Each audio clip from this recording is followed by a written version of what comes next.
राक्षसाला समुद्राच्या पलीकडे त्या ठिकाणी उडवून लावलं आणि एका आग्नेय बाणाने एक राक्षस जाग्यावर मारून टाकला. तुलसीदासांनी वर्णन केले की बिनुफर बाण राम तेही मारा, शतयोजन का सागर तारा. मारीच नावाचा राक्षस बिगर टोकाचा बाण मारून त्याला फक्त बुडून लावलं आणि सुबाहू त्या ठिकाणी जाग्यावर मारून टाकला. इथे एक शंका निर्माण होऊ शकते की सुबाहू जसा जाग्यावर मारला तसा मारीचही जाग्यावर का नाही मारला, त्याला का उडून लावलं? जर मारीच तिथेच मारला असता तर पुढचं रामायण सगळं बिघडलं असतं. आजच जर मारीचही मारला असता तर पुढे सोन्याचं हरिण होऊन कोण आलं असतं? म्हणून मारीचेला त्या ठिकाणी सोडून दिलं, जिवंत सोडलं आणि त्या यज्ञाचं रक्षण झालं. विश्वामित्रजींना मनातून आनंद झाला. ही अनेक वर्षाची माझी जी साधना होती, जो माझा संकल्प होता यज्ञ पूर्ण करण्याचा, तो संकल्प भगवंताच्या कृपेनं आज त्या ठिकाणी पूर्ण झाला. अनेक प्रकाराने पूजा करतात विश्वामित्रजीच्या बाल रामप्रभूची. आणि आता बरेच दिवस रामप्रभू विश्वामित्रजींच्या त्या आश्रमामध्ये राहतात. आणि एक दिवसाचा प्रसंग, विश्वामित्रजींना मिथिला नगरीचा राजा जनकांची एक आमंत्रण पत्रिका त्या ठिकाणी येते. धनुर यज्ञाचा कार्यक्रम त्या ठिकाणी ठेवलेला आहे. सीता स्वयंवराचा कार्यक्रम आहे. आणि आता विश्वामित्रजींना तिकडे जायचंय, पण विश्वामित्रजींना माहित होतं की रामप्रभूलाही आपण तिकडे नेलं पाहिजे. पण आता रामप्रभूला जर म्हणावं की जनकाच्या मुलीचा स्वयंवर आहे आणि तुम्ही तिकडे चला, तर एखाद्या वेळेला रामप्रभू कायद्यावर बोट ठेवेल, कारण मर्यादा पुरुषोत्तम आहे. रामप्रभू म्हणतील बाबा माझ्या वडिलांनी तुमच्याकडे यज्ञाच्या रक्षणासाठी पाठवलंय, कुणाच्या घरगुती कार्यक्रमासाठी लग्न सोहळ्यासाठी फिरण्यासाठी पाठवलेलं नाही, हे राम म्हणतील ना. म्हणून विश्वामित्रजींनी थोडा शब्द बदल केला. विश्वामित्रजी म्हणू लागले, रामा जसा तू माझ्या यज्ञाचं रक्षण केलंस ना, अगदी त्याचप्रमाणे जनकाच्या घरीही धनुर यज्ञाचा कार्यक्रम आहे म्हणे. काय म्हणे? धनुर यज्ञाचा कार्यक्रम आहे आणि त्या धनुर यज्ञासाठी सुद्धा तुम्हाला तिकडे चलावं लागेल. रामप्रभूने सांगितलं काहीच हरकत नाही बाबा, यज्ञ रक्षणासाठीच पाठवलंय ना माझ्या बाबांनी, तिकडेही धनुर यज्ञासाठी मी यायला तयार आहे. मग रामप्रभू, लक्ष्मणजी आणि विश्वामित्रजी तिघ जण त्या ठिकाणी मिथिला नगरीच्या दिशेने जात असताना, पायी प्रवास करत असताना वाटेमध्ये एक ओसाड पडलेला आश्रम त्यांना दिसला. सुंदर असा आश्रम बनवलेला होता. आजूबाजूला फुलांची झाडं वगैरे लावलेली होती. पण काही वर्षापासून ती झाडांना पाणी नव्हतं, आश्रमाची स्वच्छताही नव्हती. आणि त्या आश्रमाच्या द्वारामध्ये भली मोठी एक शिळा पडलेली होती, एक दगड पडलेला होता. त्यावेळेला प्रभूने विचारलं म्हणे, बाबा हा आश्रम कुणाचा आहे? आणि या आश्रमाच्या द्वारामध्ये जो दगड पडलेला आहे, जी शिळा पडलेली, हा काय प्रकार आहे? त्यावेळेला विश्वामित्रजी सांगतायत की रामा, हा जो आश्रम आहे ना, हा गौतमांचा आश्रम आहे. आणि हा जो दगड पाहतोयस ना, तर ही गौतमांची पत्नी असणारी अहिल्या आहे. मग पूर्ण अहिल्याचं चरित्र या ठिकाणी वर्णन आलेलं आहे की ही अहिल्या त्या ठिकाणी ब्रह्मदेवाची कन्या होती आणि अतिशय ब्रह्मज्ञानी असणारी ती अहिल्या, अतिशय सुलक्षणी असणारी अहिल्या. मग मुलगी जर एवढी अधिकारी आहे तर मग ही कुण्या आयऱ्या गैऱ्याच्या स्वाधीन करून चालणार नाही, कुण्या सामान्य व्यक्तीच्या स्वाधीन करून ही चालणार नाही. म्हणून ब्रह्मदेवाने तिच्या लग्नासाठी एक पण ठेवला की जो कोणी सर्वात अगोदर पृथ्वीला 3 प्रदक्षिणा करून येईल त्याच्या गळ्यामध्ये अहिल्या माळ घालेल. हा त्या ठिकाणी पण ठेवला, पेपरला वगैरे बातमी दिली. आणि ही गोष्ट, ही जाहिरात समजल्यानंतर सर्व देवता त्या ठिकाणी पृथ्वी प्रदक्षिणेसाठी निघाले. इंद्र त्या ठिकाणी ऐरावतावर बसून सर्वात पुढे निघाला. अनेक देवता आपल्या आपल्या वाहनावर बसून पृथ्वी प्रदक्षिणेसाठी निघाले. आणि दुपारची वेळ होती. नेमकं ही देवता निघाले आणि गौतम ऋषी अतिशय महान भगवत भक्त आहेत. जीवनात प्रखड अशी साधना होती, तपश्चर्या होती. दुपारचं स्नान करण्यासाठी गंगेच्या काठावर गेलेले विचारलं, का रे देवतांना एवढ्या घाईमध्ये कुठे निघाल? देवतांनी सांगितलं, अहिल्याचं स्वयंवर आहे, पण ब्रह्मदेवाने पण ठेवलेलं आहे की जो कोणी पृथ्वी प्रदक्षिणा करून येईल त्याच्या गळ्यामध्ये अहिल्या माळ घालणार आहे. गौतम ऋषींना वाटलं, चला जाऊ दे, आपल्याला काय करायचं, ते त्यांची प्रदक्षिणा करून येते. गौतमांनी गंगेचं स्नान केलं आणि ओल्या कपड्याने परत येत असताना त्या गंगेच्या काठावरती एक कपिला गाय, ती व्यायला झालेली होती. ती गाय त्या ठिकाणी वासराला जन्म देत होती. वासराचं मस्तक त्या ठिकाणी बाहेर आलेलं होतं आणि हे दृश्य गौतमाने पाहिलं आणि गौतमाने त्या दोमुखी असणाऱ्या गायीला 3 प्रदक्षिणा मारल्या आणि त्या दोमुखी गायीला त्या ठिकाणी 3 प्रदक्षिणा मारल्यामुळे 3 पृथ्वी प्रदक्षिणेचं पुण्य गौतमाच्या पदरात पडलं. एवढी गोमाता त्या ठिकाणी श्रेष्ठ आहे. अनेक शास्त्र पुराणामध्ये गोमातेचं वर्णन आलेलं आहे. गोमाता ही आपल्या हिंदू धर्मामध्ये प्रत्येक हिंदूंनी तिला आपली माताच मानलं पाहिजे, कारण आपल्या धर्मामध्ये तिला माता मानल्या गेल्या.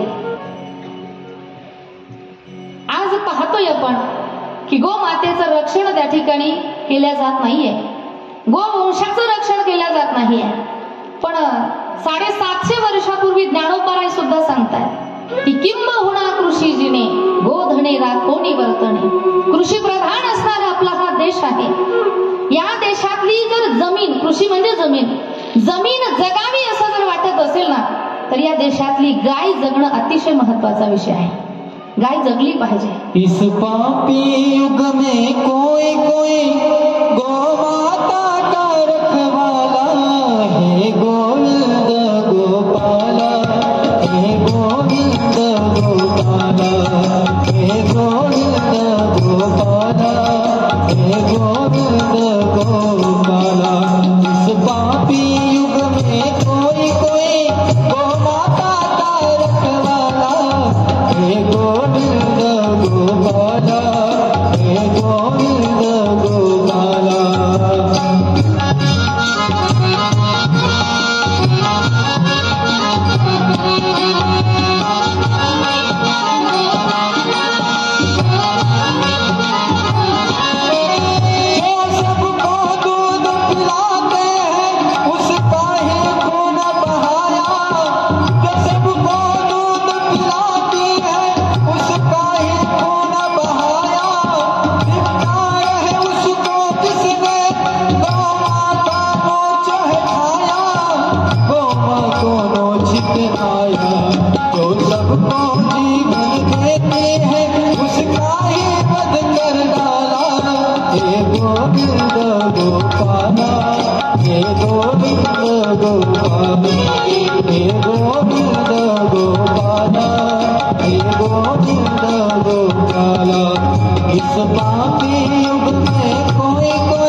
गोमाता त्या ठिकाणी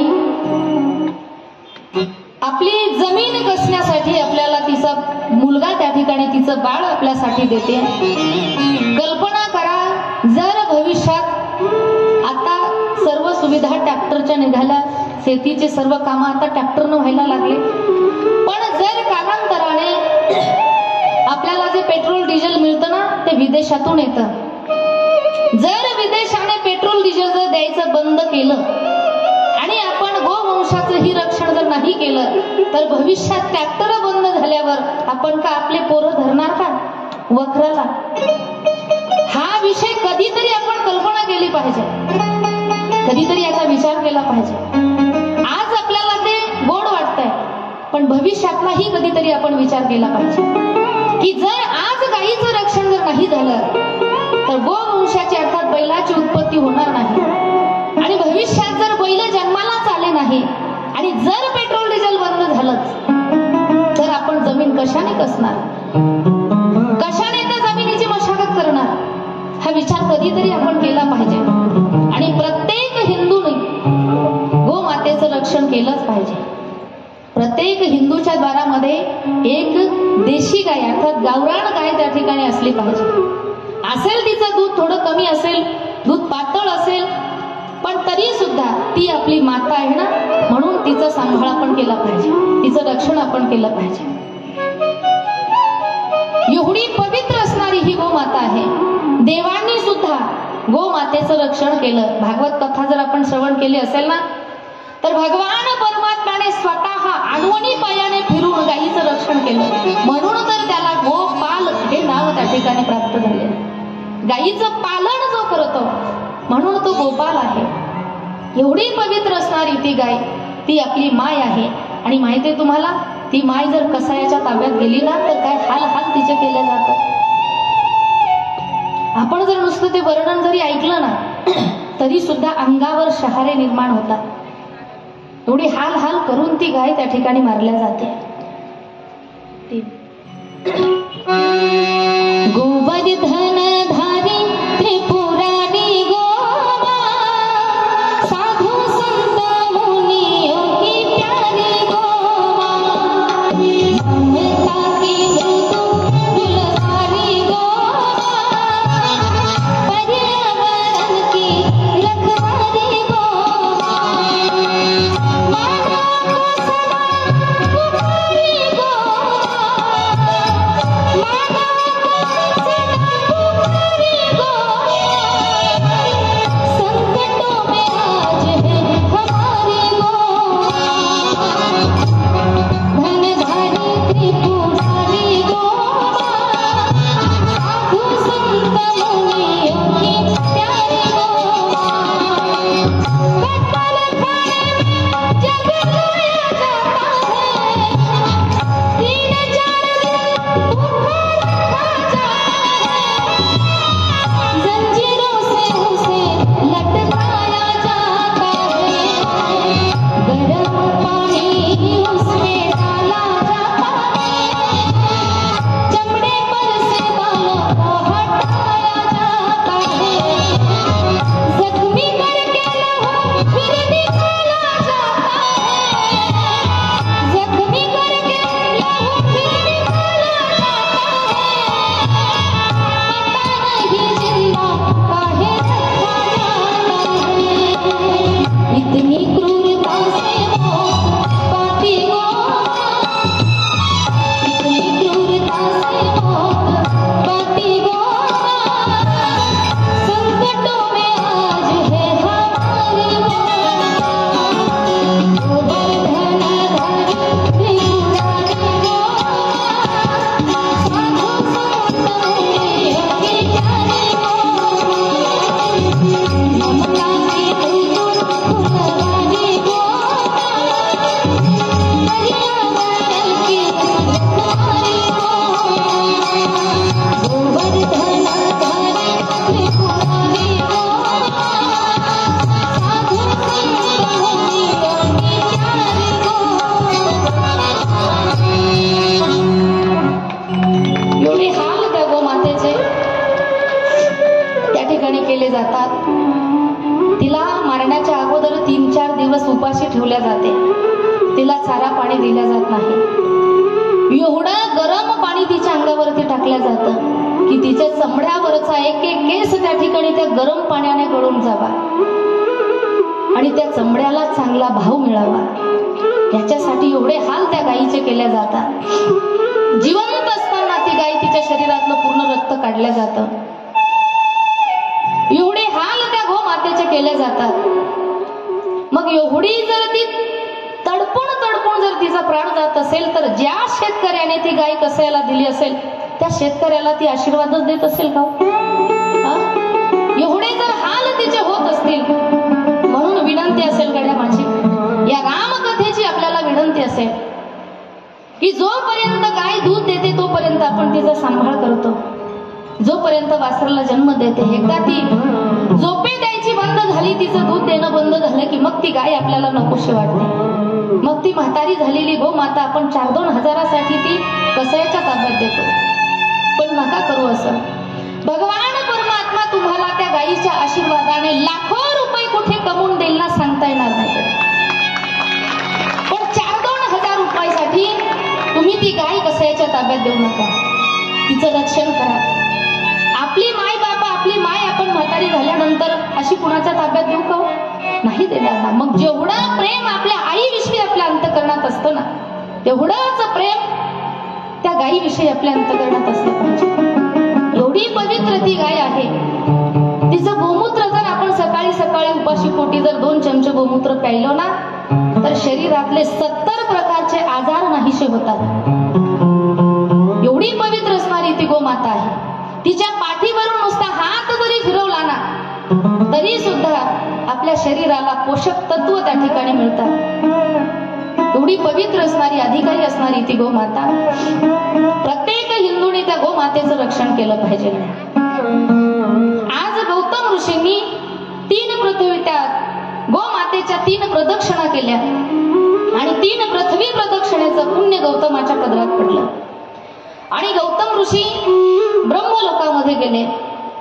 ब्रह्मदेवाच्या लक्षात आलं की गौतमाने त्या ठिकाणी पृथ्वीला 3 प्रदक्षिणा केलेल्या आहेत. आता अहिल्याचा जो विवाह सोहळा चालू होता, स्वयंवर त्या ठिकाणी मंडप टाकलेला होता. सुंदर अशी त्या स्वयंवराची आता तयारी चालू झाली. कारण जो पण ठेवलेला होता ना, तो पण गौतमाने पूर्ण केला होता. सुंदर अशा दोघांच्या विवाहाची तयारी त्या ठिकाणी चालू झाली. दोघांच्या हातामध्ये वरमाळा त्या ठिकाणी दिल्या. अहिल्यानं गौतमाच्या गळ्यात माळ घातली, गौतमाने अहिल्याच्या गळ्यात माळ घातली. मंगलाष्टका झाल्या. तो विवाह सोहळा आनंदामध्ये संपन्न झाला. आणि मग मात्र हे जे 180च्या स्पीडनं पळत होते ना देवता, आता आल्यातच गाडीला स्पीड तेवढ्या, एवढ्या स्पीडनं ते पळत होते पृथ्वी प्रदक्षिणेसाठी. ती सर्व देवता आता मंडपात पोहोचली. सर्वात पुढे होता इंद्र. इंद्राने विचार केला, आता माझ्या पुढे कोणी गेलेलंच नाहीये, मी सर्वात पुढे होतो. आता अहिल्या माझ्याच गळ्यात हार घालणार, माळ घालणार. म्हणून आनंदी असणारा तो इंद्र जेव्हा त्या मंडपाच्या गेटवरती पोहोचला ना, तर त्याने पाहिलं गौतमाच्या आणि अहिल्याचा विवाह झालेला. राग आला इंद्राला आणि इंद्र ब्रह्मदेवाच्या समोर आला आणि इंद्र बोलू लागला, का हो ब्रह्मदेवा, अहो जर असं वशिकानेच लग्न लावायचं होतं तर पेपरला हेडलाईन कशाला दिली? का पण ठेवला तुम्ही? का जाहिरात केली की पृथ्वीच्या 3 प्रदक्षिणा करून येणाऱ्याला अहिल्या माळ घाले? म्हणे सर्वात पुढे मी पळत होतो म्हणे प्रदक्षिणेसाठी. हे गौतम ऋषी मला ओव्हरटेक करून गेलेच नाही म्हणे. मग तुम्ही यांच्या गळ्यामध्ये अहिल्यानं का माळ घातली? यांच्यासोबत का अहिल्याचा विवाह झाला? ब्रह्मदेवाने समजावून सांगितलं म्हणे, इंद्रा, अरे गोमुखी असणाऱ्या गोमातेला गौतमांनी प्रदक्षिणा केल्या, म्हणून पृथ्वी प्रदक्षिणेचं पुण्य त्यांना मिळालं, म्हणून मी माझी अहिल्या त्यांना दिली. पण इंद्राला राग आलेला होता. इंद्र म्हटला, माझा तुम्ही अपमान केला. माझी इच्छा होती म्हणे अहिल्यासोबत विवाह करण्याची. एक ना एक दिवस मी बदला घेतल्याशिवाय राहणार नाही म्हणे. एक दिवस मी अहिल्याचा भोग घेतल्याशिवाय राहणार नाही. इंद्र तिथून निघून गेला आणि आता अहिल्या आणि गौतम ऋषी आश्रमामध्ये त्या ठिकाणी राहू लागले. अनेक वर्ष निघून गेले. पण एक दिवसाचा प्रसंग, जी बदल्याची आग इंद्राच्या अंतःकरणामध्ये पेटलेली होती, त्याने ठरवलं एक दिवस अहिल्याच्या पर्णकुटीमध्ये मी जाणार. आणि ज्या वेळेला त्याला जायचं होतं त्यावेळेला त्याने चंद्रालाही सोबत घेतलं. चंद्राला सांगितलं, चल म्हणे आपल्याला बाहेर जायचंय. चंद्रही निघाला. ज्या वेळेला गौतमाच्या आश्रमाच्या बाजूला हे दोघं पोहोचले, इंद्राने गौतमाचं रूप घेतलं. हुबेहूब गौतमाचं स्वरूप त्या ठिकाणी घेतलं. आणि तो चंद्र जो होता ना, तो चंद्र त्या ठिकाणी त्याने कोंबड्याचं रूप घेतलं चंद्राने. आणि मध्यरात्रीच्या वेळेला त्या कोंबड्याने बाग दिला. मध्यरात्रीचीच वेळ होती, पण कोंबड्याने बाग दिला.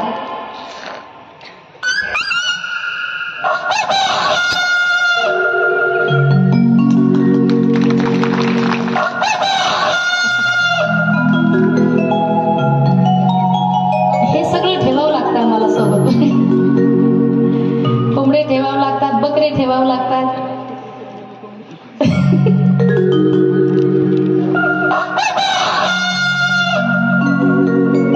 कोंबडा एवढा घाई घाई यायला निघालं, त्याने कुत्र्याला चिमरून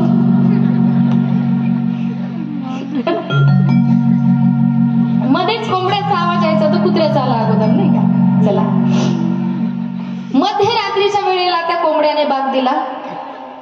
कारण पूर्वीच्या काळातली जी कोंबडे होते ती म्हणजे गावरान कोंबडे होते, देशी कोंबडे हे का.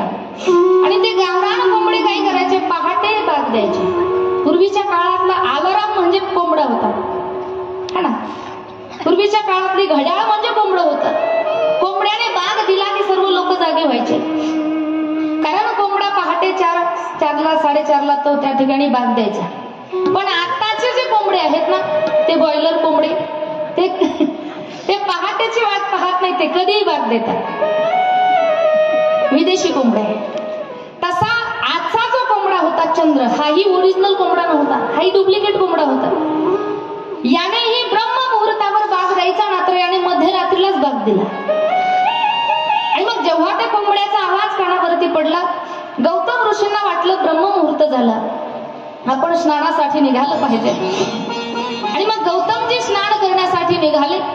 कमंडलू हातामध्ये घेतलं, लंगोट आपलं हातामध्ये घेतलं आणि गौतमजी गंगेमध्ये प्रवेश करणार स्नान करण्यासाठी. तेवढ्या ती गंगा मैया प्रकट झाली आणि गंगा मैया गौतमांना बोलू लागले, गौतमा अहो तुम्ही असा मध्यरात्रीच्या वेळी पाण्यात प्रवेश का करत आहे.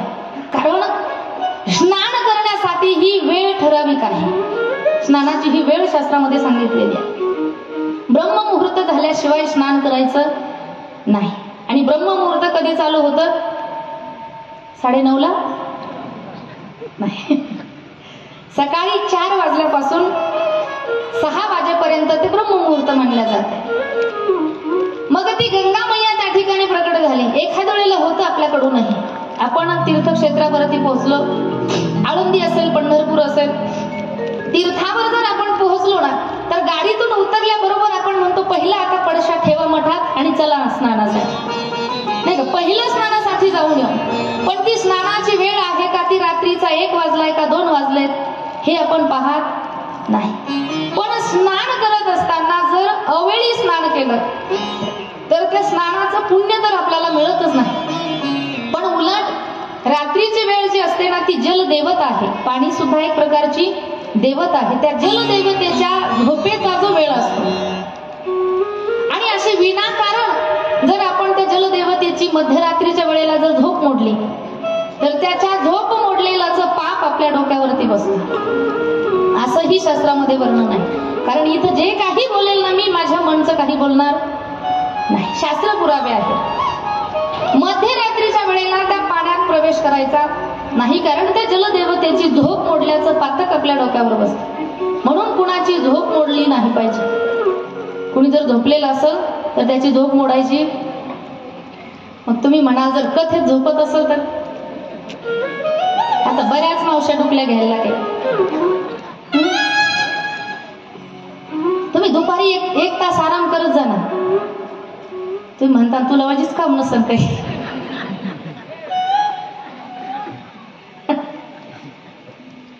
बऱ्याच मावश्या. आणि सारखं जर चिंतन चालू असलं ना तर झोप येते. पाय सारखं जर चिंतन चालू असलं, मधून मधून भजन वगैरे केलं पाहिजे, नाही का. पण आपली कथा भरपूर आहे आणि तुम्ही ऐकताय.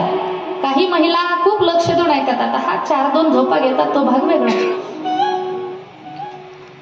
पण जर कथेत कुणी झोपलं असेल ना तर तिला चिमटा घेऊन जागा करायचं.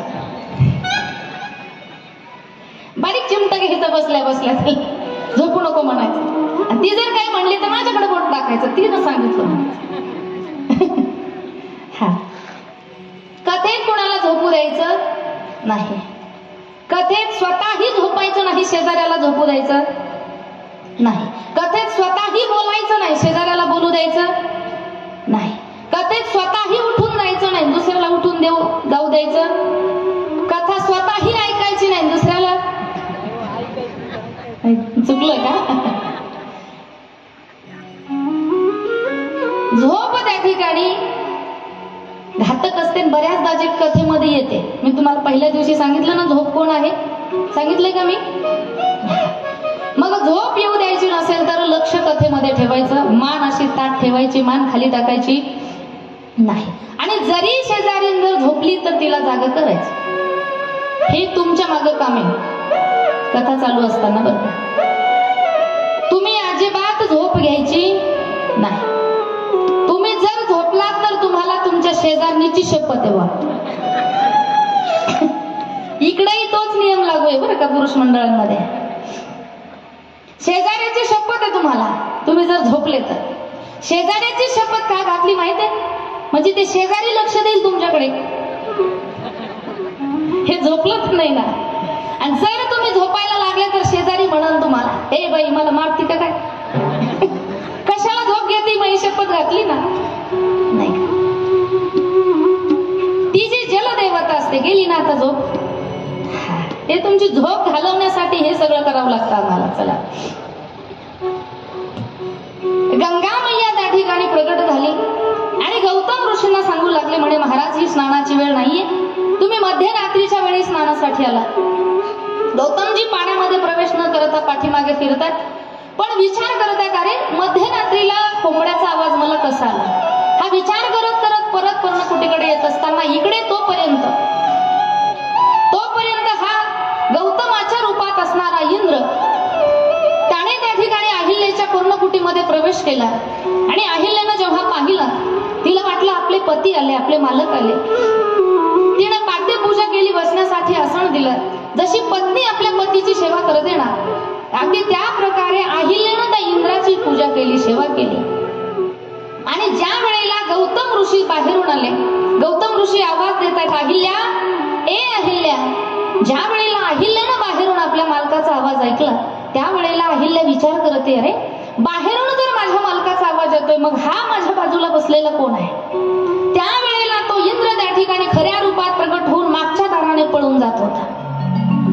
घाबरलेला तो इंद्र मागच्या दाराने पळून जात असताना तेवढ्यात गौतमजी आतमध्ये आले आणि गौतमाने ओळखलं. थांब म्हणे इंद्रा, काय करतोयस म्हणे, मागच्या दाराने पळून जातोयस, माझा शाप असेल म्हणे तुला हजारो भग पडतील. म्हणून हा इंद्राला मिळालेला शाप आहे. बाजूला तो कोंबड्याच्या रूपामध्ये बसलेला चंद्र होता. चंद्रालाही शाप दिला. वास्तविक पाहिलं तर चंद्राचं आणि अहिल्याचं वगैरे काही वैर नव्हतं, चंद्राचा काही संबंध नव्हता यामध्ये.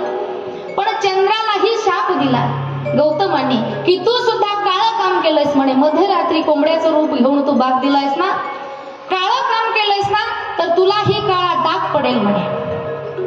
गौतमाने दिलेला हा शाप आहे. संतांनी वर्णन केलंय, इंद्र पडले भग चंद्र झाला काळा, इंद्र पडले भग चंद्र झाला काळा, इंद्र पडले भग चंद्र झाला काळा, इंद्र पडले भग चंद्र झाला काळा.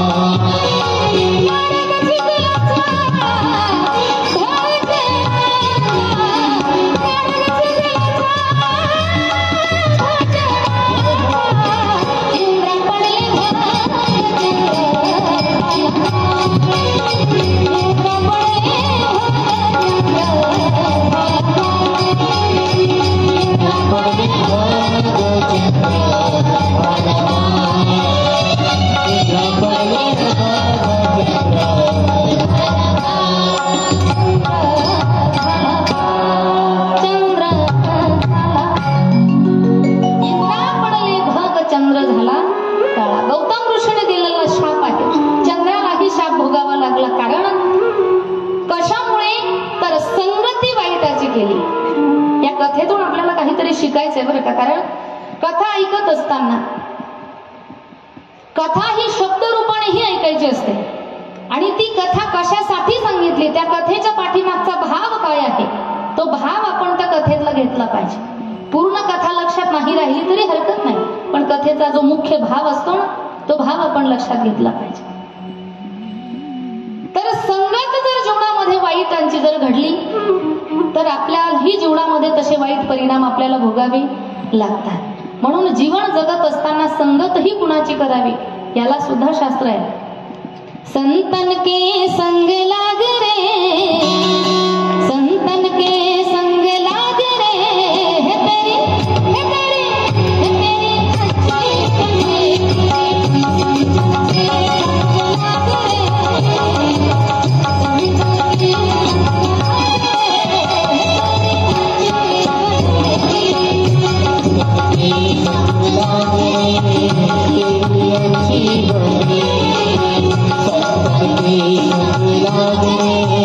अच्छी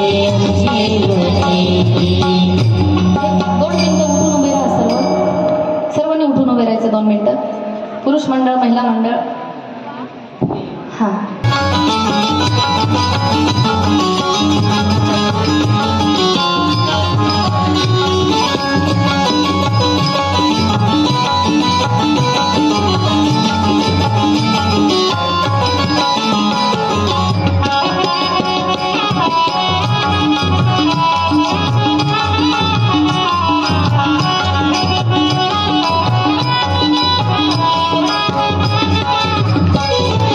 Thank you.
संगती ही अतिशय महत्वाची आहे.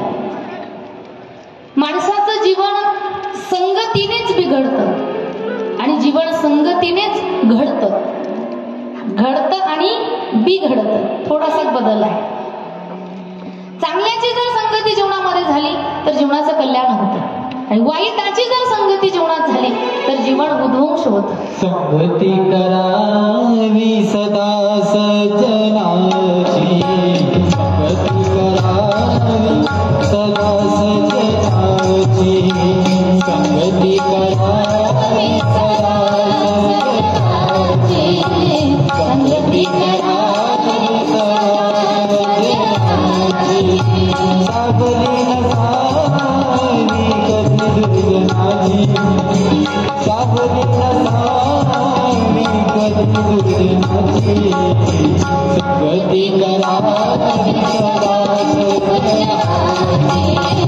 संगती करावी सदा सज्जनाची, संगती करावी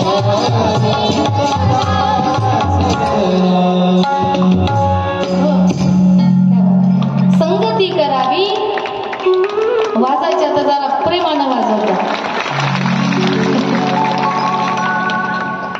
संगती करावी सदा सज्जनाची, संगती करावी सदा सज्जनाची.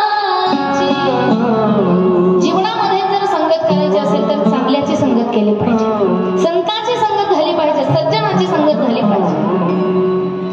जर एखाद्या वेळेला वाईटाची संगत जर आपल्याला घडली ना तर त्या वाईटाच्या संगतीचे परिणाम आपल्याला भोगावी लागतात. हिरा असतो, हिरा जो अतिशय मौल्यवान हिरा असतो, पण तो हिरा जर कधी ऐरणीवर ठेवला ना, ऐरण माहिती ना, कुंभार मामाच्या घरी असते पहा, हा म्हणतात. ह्याच्यामुळे सांगत असते लक्ष देत जा. आयरन कुंभाराच्या घरी असते का, लोहाराच्या घरी असते. तो हिरा त्या आयरणीवर जरी ठेवला आणि वरतून घणाने जरी मारला तरी तो हिरा फुटत नाही. तो एक तर आयरणीत घुसतो नाही तर घणात घुसतो, पण तो फुटत नाही. पण तोच हिरा त्याने जर ढेकणाची संगती केली तर त्यालाही भंगावं लागतं. हे मी मनाने सांगत नाही. ढेकणाच्या संगे हिरा जो भंगला, कुशंगे नाडीला साधू तैसा, संतांनी वर्णन केलंय. म्हणून संगत जीवनामध्ये फार महत्वाची आहे. आज चंद्राला विनाकारण शाप भोगावा लागला, कारण संगती त्याने वाईटाची केली, वाईट कामासाठी संगती केली, वाईट कामामध्ये सहकार्य केलं.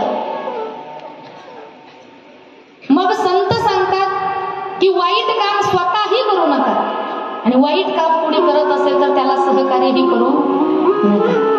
या उलट स्वतः चांगली कामं करा, स्वतः सत्कार्य करा. जर स्वतः सत्कार्य करणं होत नसेल तर कमीत कमी कोणी पुढे होऊन करतंय ना, मग त्याला सहकार्य करा, नाही का. आणि अगदी तीच परिस्थिती आपल्या गावामध्ये आहे, नाही का. आमच्या मदन भाऊंनी पुढाकार घेतला कथा ठेवण्याचा आणि त्यांना सर्वांनी सहकार्य केलं. खरोखर तुमच्या गावाचं कौतुक करावं तेवढं थोडंच आहे.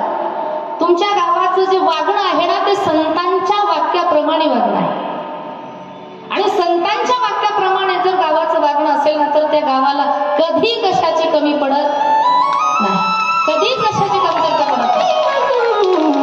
हे मी सांगत नाही, संतांनी सांगितलं की तेनेची पंथे चालू जाता न पडे कोणता कोठे काही. संतांच्या वाक्याप्रमाणे आपलंच वागणं बोलणं चालणं असलं पाहिजे. मग कोणी चांगलं काम करतंय ना समोर होऊन, आपल्याकडून स्वतःकडून होत नसेल हरकत नाही, पण कोणीतरी एक जण समोर होऊन काम करतोय ना, मग आपण त्या सर्वांनी त्या कामामध्ये त्याला सहकार्य केलं पाहिजे. आणि या उलट जर तुम्ही चांगल्या कामाला सहकार्य करत नसाल, चांगल्या कामामध्ये जर तुम्ही आडकाठी करत असाल तर तुमचं रिझर्वेशन झालं म्हणून समजा. कुठे? दोन धामाल नाही, हा नरकामध्ये जावं लागतं. नरकामध्ये हे मी सांगत नाही. तुका म्हणे सत्य कर्मा भावे साह्य घातली भय नरका जाणे. जर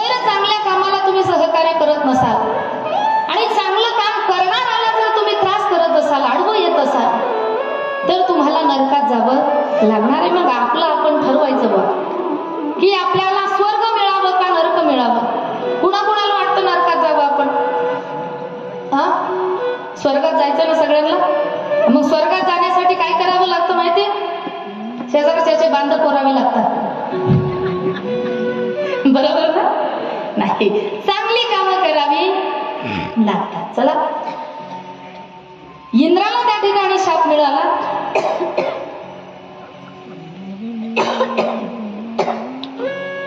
त्याचबरोबर चंद्रालाही शाप भोगावा लागला. चंद्राला शाप दिला, इंद्राला शाप दिला. आता ती जी अहिल्या होती ना, ती एका ठिकाणी बसून लटलट लटलट कापू लागली. ती मनात विचार करते, हे काय घडलं माझ्याकडून. आणि ज्या वेळेला गौतमांनी अहिल्याकडे पाहिलं, क्रोध अनावर झालेलं होतं गौतमांचा. अहिल्याकडे पाहून बोलू लागले गौतमजी, तुला कळू नये का तुझा पती कोण आहे आणि परका पुरुष कोण आहे. तुला ही गोष्ट कळाली नाही का. काय दगडाच्या काळजाची झालीस. माझा शाप असेल तुला, तू दगड होऊन पडशील. अहिल्याला शाप मिळाला. हात जोडून समोर बसलेली अहिल्या, स्वामी माफ करा मला, चूक झाली हो माझी. कारण त्याने तुमचं रूप घेतलं होतं. काय करणार मी, तो हुबेहूब तुमच्यासारखाच दिसत होता, म्हणून माझ्याकडे ही चूक झाली. आता कधी जीवनात मी अशी चूक करणार नाही. मला एक वेळेला माफ करा स्वामी, काहीतरी उपशाप द्या. त्यावेळेला गौतमांचं ही हृदय गहिवरून आलं. गौतमांनी ही विचार केला, रे खरं काय चूक आहे तिची. त्या दुष्ट असणाऱ्या इंद्राने माझं रूप घेऊन आला होता, म्हणून तर अहिल्याकडून चूक झाली. मग आता उपशाप देत आहेत गौतमजी. ज्या वेळेला त्रेतायुगामध्ये आता शाप तर दिलेला आहे, त्यात बदल होणार नाही. तू दगड होशील, पण ज्या वेळेला त्रेतायुगामध्ये रामप्रभू या रस्त्याने जातील, त्यावेळेला त्यांच्या पदस्पर्शाने ते तुझा पुन्हा उद्धार करतील. पुन्हा तुला स्त्री रूप त्या ठिकाणी मिळेल. हा उपशाप गौतमाने त्या ठिकाणी अहिल्याला दिला. आणि ही असणारी अहिल्याची कथा विश्वामित्रजी रामप्रभूला सांगतात की रामा, हा जो दगड पडलेला तू विचारलास ना मला, तर हा दगड सामान्य कोणी नाही, तर ही गौतमाची पत्नी असणारी अहिल्या आहे. आणि ती अहिल्या तुझ्या कृपेची वाट पाहते.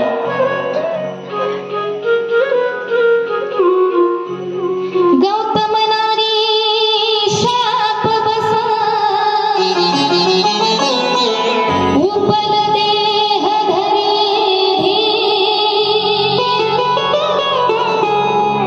चरण कमल रज चाहती, कृपा करहु रघुवीर. विश्वामित्राजी सांगतात, तुळशीदासांनी सुंदर वर्णन केलं की गौतम नारी शाप बस, तिला शाप लागलेला आहे. उपल देह धरी धीर,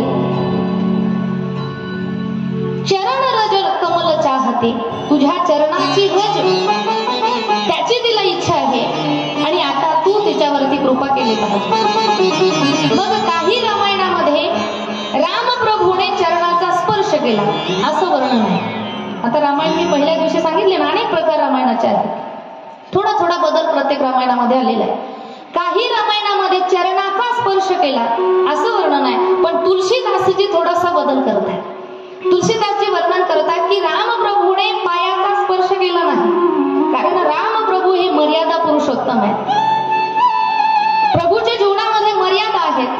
प्रभू विचार करतात की ही ऋषी पत्नी आहे, कौशल्या सारखीच मला त्या ठिकाणी माझ्या आईप्रमाणे आहे. आणि असं आईच्या डोक्यावर कोणी पाय ठेवतं का नाही. मग ही ऋषी पत्नी आहे, मातृतुल्य असणारी आहे, म्हणून मी हिला लाथ मारणार नाही, पायाचा स्पर्श करणार नाही. तर तिच्या डोक्याच्या वरून असा आधार पाय धरतात आणि जी पायाला लागलेली माती होती ती माती तिच्या डोक्यावरती पडली आणि त्या मातीचा स्पर्श झाल्याने ती अहिल्या त्या ठिकाणी खऱ्या रूपामध्ये प्रगट झाली. अहिल्याने जेव्हा खरं रूप तिला मिळालं, रामप्रभूला समोर पाहिलं, चरणावरती नतमस्तक झाली. अनेक प्रकारची स्तुती अहिल्याने रामप्रभूची गायली. अहिल्याच्या उद्धाराची कथा या ठिकाणी तुळशीदासजी आपल्याला सांगतात. आणि आता पुढे रामप्रभू, लक्ष्मणजी आणि विश्वामित्र